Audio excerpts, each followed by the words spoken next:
ду тасаввуроти нодурустро расонем ва ислоҳ кунем пеш аз он ки бо Аллоҳ вохӯрем.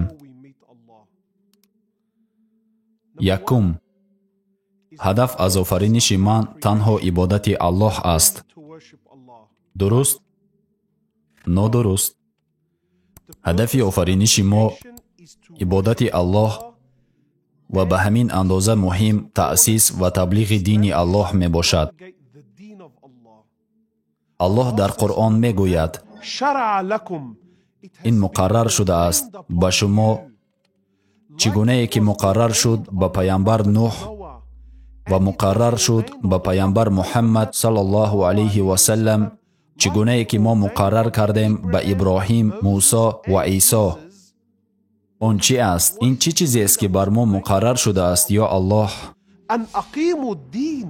барпо кардани дин. Он бояд барпо нигоҳ дошта шавад. ҳаёти ман, моли ман ва захираҳои ман бояд барои пойдор доштани дин дар рӯи замин сарф шаванд.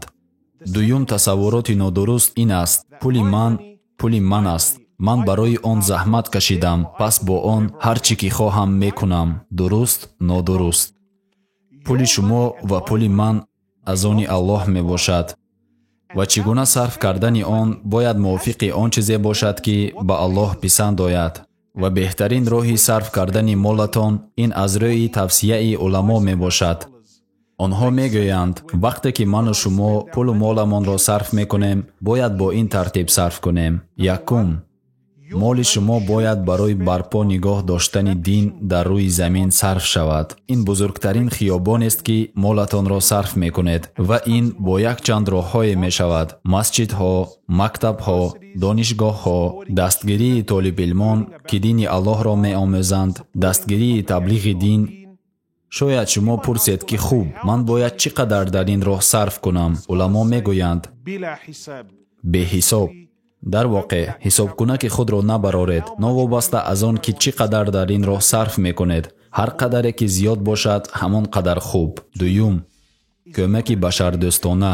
кӯмаки онҳое ки камтар хушбахтанд, кӯмаки бемор, ниёзманд, камбағал. шумо маро фаҳмидед. чӣ қадар дар он метавонам сарф кунам? уламо инчунин мегӯянд: беҳисоб. ҳисобкунакро як тараф монед, бо Аллоҳ ҳисоб накунед.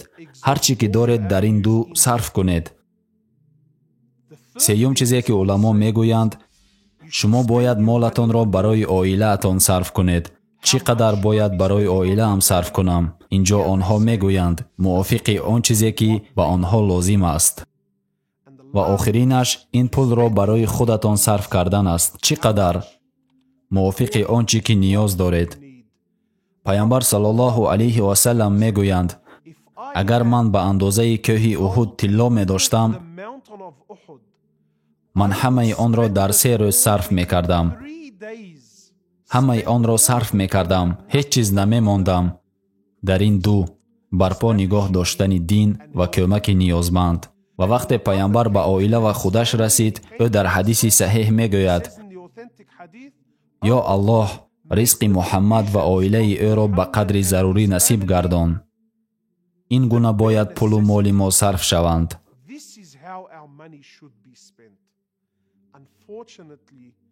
мутаассифона, мо дар дунёе зиндагӣ мекунем ки комилан баръакс шудааст. имрӯз ман зиёди пуламро барои худам сарф мекунам ва ман беҳисоб сарф мекунам. чизе ки хоҳам мехарам ва баъд ман пуламро барои оилаам сарф мекунам. чизе ки онҳо мехоҳанд ва орзу мекунанд. ва агар эҳсоси ғамгинӣ ё гунаҳкорӣ кунам, каме пул барои хайрия медиҳам. ва мутаассифона, аз ҳама муҳими ин 4, барпо нигоҳ доштани дин дар замин ҳеҷ диққати маро ҷалб намекунад. ва ба ҳамин хотир мехоҳам ба шумо оиди шабака бигӯям. шабакае ки ман хушбахтам. аз рӯзи аввали таъсисаш ҳамроҳашон будам. шабакаи ҷамъиятие ки танҳо барои барпо нигоҳ доштани дини Аллоҳ ва таблиғи дини Аллоҳ бо беҳтарин роҳҳои имконпазир таъсис шудааст. ва алҳамдулиллаҳ, ман пешравӣ ва шукуфоии ин шабакаро мебинам ва дидани он муваффақиятҳое ки бо раҳмати Аллоҳ насиб гаштааст. он зиёда аз 600 миллион бор дар ҳама платформаҳо тамошо шудааст. таъсири он фавқулода мебошад. он ҳаётҳоро иваз кардааст. ин ба одамони аз ҳама дурдаст расидааст. аммо ман шоҳиди мушкилоти он ҳам шудаам ва ин дарднок аст. аммо ин қисме аз раванди он аст.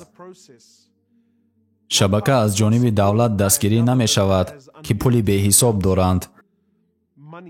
не, балки он дар асл аз ҷониби бародарону хоҳароне мисли шумо дастгирӣ мешавад, ки кӯмак мекунанд, то ин ки корҳо анҷом ёбанд ва давом дода шаванд. ба ҳамин хотир ман садо баланд мекунам, ки мо ба кӯмаки шумо ниёз дорем. мо ба дастгирии шумо ниёз дорем. ба шабакаи мо ҳамроҳ шавед. шумо маводҳои моро дидед. шумо дидед ки мо чӣ кор мекунем. ин танҳо оғози кор аст. бародарону хоҳарони ман, мо дар асри нав зиндагӣ дорем. навори имрӯза ба китоби дирӯза баробар аст. ба ин маъно ки баъди чанде мо аз дунё меравем. он навор ҳамеша дар интернет мемонад. одамон ҳамеша ба он рӯ меоранд, тамошо мекунанд, ибрат мегиранд ва меомӯзанд. бале, он ҳамеша мемонад. пас баъди чанде ки мо меравем, савоби мо дучанд шудан мегирад бо дастгирӣ кардани чизе ки дини Аллоҳро дар замин пойдор мекунад. лутфан бародарону хоҳарони ман, ба суроғаи зерин ворид шавед. аз шабакаи мо дидан кунед ва хайр кунед, дастгирӣ кунед беҳисоб. аз он чӣ розиятон додем, дар роҳи Аллоҳ садақа кунед, пеш аз он ки яке аз шуморо марг фаро расад ва бигӯяд: эй парвардигори ман, чаро марги маро андаке ба дертар наандохтӣ, то садақа диҳам ва аз шоистагон бошам.